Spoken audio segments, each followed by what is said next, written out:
One പ്ലസിൻ്റെ one plus ace 5 racing edition എന്ന പുതിയൊരു സ്മാർട്ട് ഫോൺ ഇപ്പോൾ ലോഞ്ച് ചെയ്തിട്ടുണ്ട്.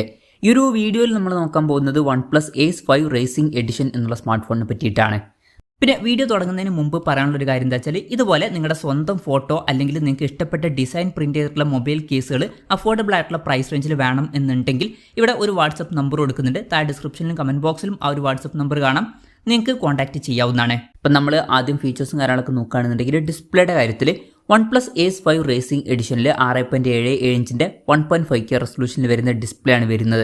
പിന്നെ ഇതിൽ അമോലെഡ് ഡിസ്പ്ലേയും കാര്യങ്ങളൊക്കെ കൊടുത്തിട്ടുണ്ട്. പഞ്ചോൾ ഡിസൈനാണ് വരുന്നത്. പഞ്ചോൾ വരുന്ന ടോപ്പ് സെൻറ്റർ ഭാഗത്തായിട്ടാണ്. 120 Hz റിഫ്രഷ് റേറ്റ് ഒക്കെ ഇതിൽ സപ്പോർട്ട് ചെയ്തിട്ടുണ്ട്.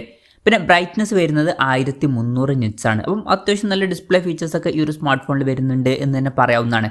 പിന്നെ ഇൻ ഡിസ്പ്ലേ ഫിംഗർ പ്രിന്റ് സെൻസറും കാര്യങ്ങളൊക്കെ ഇതിൽ കൊടുത്തിട്ടുണ്ട്. ഇനി പ്രോസസ്സറിൻ്റെ കാര്യം പറയുകയാണെന്നുണ്ടെങ്കിൽ MediaTek Dimensity 9400E എന്ന പ്രോസസ്സർ ഇതിൽ കൊടുത്തിട്ടുണ്ട്. ഈ ഒരു പ്രോസസ്സർ എന്ന് പറയുന്നത് ഫ്ലാഗ്ഷിപ്പ് പ്രോസസ്സറായിട്ടുള്ള MediaTek Dimensity 9400 എന്ന പ്രോസസ്സറിൻ്റെ തൊട്ട് താഴെ വരുന്ന പ്രോസസ്സറാണ്. ആ മികച്ചൊരു പെർഫോമൻസും കാര്യങ്ങളൊക്കെ ഇതിൽ ലഭിക്കേണ്ടതാണ്. പിന്നെ എടുത്തു പറയേണ്ട കാര്യം എന്ന് പറയുന്നത് ഈ ഒരു ഫോണിൻ്റെ വില വരുന്നത് ഏകദേശം 21,400 രൂപ പ്രൈസ് റേഞ്ചിലായിട്ടാണ്. ആ ഒരു പ്രൈസ് റേഞ്ചിൽ ഇത് ബെസ്റ്റ് ആയിട്ടുള്ള പ്രോസസ്സർ എന്ന് തന്നെ പറയാവുന്നതാണ്. അപ്പം ഈ ഒരു പ്രൈസ് റേഞ്ചിനനുസരിച്ചിട്ടുള്ള മികച്ചൊരു പ്രോസസ്സർ ഇതിൽ കൊടുത്തിട്ടുണ്ട്, അത് നല്ലൊരു കാര്യമാണ്. പിന്നെ ഇതിന് പുറമെ ഇതിൽ ഫെങ്ചി ഗെയിമിംഗ് ചിപ്പ് സെപ്പറേറ്റ് കൊടുത്തിട്ടുണ്ട്, ഗെയിമിംഗ് പെർഫോമൻസ് ഒക്കെ ഒന്നുകൂടി ബെറ്റർ ആക്കാൻ വേണ്ടിയിട്ട്. പിന്നെ 5G സപ്പോർട്ടും കാര്യങ്ങളൊക്കെ ഈ ഫോണിൽ വരുന്നുണ്ട്. ഈ ഒരു ഫോണിൻ്റെ ബേസ് വേരിയൻറ്റിൽ 12GB റാമും 256GB ഇൻറ്റേർണലുമാണ് വരുന്നത്. 16GB റാമും 256GB ഇൻറ്റേർണലുമായിട്ട് വരുന്ന വെർഷനും 12GB റാമും 512GB ഇൻറ്റേർണലുമായിട്ട് വരുന്ന വെർഷനും അതുപോലെ തന്നെ 16GB റാമും 512GB ഇൻറ്റേർണലുമായിട്ട് വരുന്ന വെർഷനും വരുന്നുണ്ട്. പിന്നെ LPDDR5X റാമും UFS 4.0 സ്റ്റോറേജ് ടൈപ്പുമാണ് ഇതിൽ വരുന്നത്. IR ബ്ലാസ്റ്റർ എന്നുള്ള ഫീച്ചർ ഈ ഫോണിൽ വരുന്നുണ്ട്. ഈ ഫോൺ റിമോട്ടൊക്കെ ആയിട്ട് യൂസ് ചെയ്യാൻ കഴിയുന്നതായിരിക്കും. പിന്നെ ഫോൺ വെട്ട് നീറ്റായിരിക്കാൻ വേണ്ടിയിട്ട് ഗ്ലേഷ്യർ കൂളിംഗ് സിസ്റ്റം ഇതിൽ കൊടുത്തിട്ടുണ്ട്. പിന്നെ സ്റ്റീരിയോ സ്പീക്കേഴ്സും കാര്യങ്ങളൊക്കെ ഇതിൽ വരുന്നുണ്ട്. Android 15 ബേസ് ആയിട്ടുള്ള കളർവൈസ് സോഫ്റ്റ്വെയർ ആണ് ഈ ഫോണിൽ വരുന്നത്.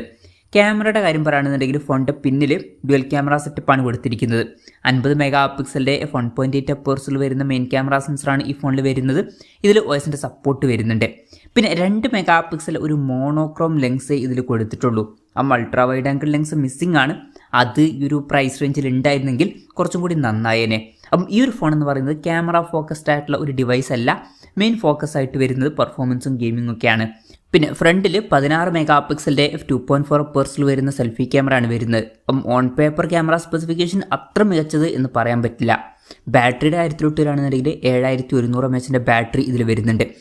വളരെ കൂടിയ ഒരു ബാറ്ററി കപ്പാസിറ്റി വരുന്നുണ്ട്. അത് എടുത്തു പറയേണ്ട ഒരു കാര്യം തന്നെയാണ്. 80 വാട്ടിൻ്റെ ഫാസ്റ്റ് ചാർജ് സപ്പോർട്ടും വരുന്നുണ്ട്. നല്ലൊരു ചാർജിങ് സ്പീഡാണ്. പിന്നെ Type-C ചാർജിങ് പോർട്ടും ഇതിൽ കൊടുത്തിട്ടുണ്ട്. അപ്പം അത്യാവശ്യം നല്ലൊരു ബാറ്ററി സെറ്റപ്പ് ഇതിൽ വരുന്നുണ്ട് എന്ന് പറയാവുന്നതാണ്. അപ്പം ഇതൊക്കെയാണ് ഫീച്ചേഴ്സിനെ പറ്റി പറയാനുള്ള കാര്യങ്ങൾ. പിന്നെ ഈ ഒരു സ്മാർട്ട് ഫോൺ ഇപ്പം ഇന്ത്യൻ മാർക്കറ്റിൽ ലോഞ്ച് ചെയ്തിട്ടില്ല. ഇപ്പോൾ ചൈനീസ് മാർക്കറ്റിലാണ് ഈ സ്മാർട്ട് ഫോൺ ലോഞ്ച് ചെയ്തിരിക്കുന്നത്. ചൈനീസ് മാർക്കറ്റിൽ ഈ ഫോൺ ലോഞ്ച് ചെയ്തിരിക്കുന്നത് 1799 യുവാൻ എന്ന പ്രൈസിങ്ങിലാണ്, അതായത് 21,400 രൂപ പ്രൈസ് റേഞ്ചിലായിട്ട്.